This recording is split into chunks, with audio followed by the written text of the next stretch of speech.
अस्सलाम वालेकुम दोस्तों, माशाल्लाह अॼु हिकु तव्हांखे ज़बरदस्त नई ख़बर सां आगाह कंदो हलां। अॼु तव्हांखे हिकु बहितरीनु अदाकार जो फ़ोन नंबर ॾियण वारो आहियां। इन वीडियो में इन खे आख़िर ताईं ॾिसो। हीअ जेको नंबर ॾियण वारो आहियो आहे इहे तव्हांजे कम जो आहे दोस्तों। अगरि तव्हां वीडियो आख़िर ताईं न ॾिसंदव त तव्हांखां ही नंबर मिस थी वेंदो। मुंहिंजे ख्याल में इन वीडियो खे आख़िर ताईं ॾिसणु घुरिजे ऐं इन नंबर खे नोट करणु घुरिजे।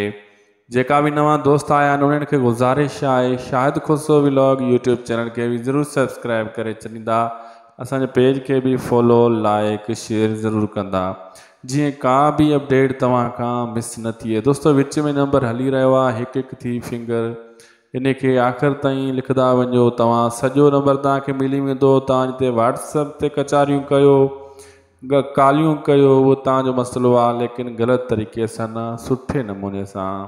हिन जो नालो भी तव्हांखे मां ॿुधाइण वारो आहियां। काफ़ी ॾींहंनि खां वठी दोस्त तंग करे रहिया हुया त कंहिंजो नंबर ॾे, कंहिं सुठे अदाकार जो।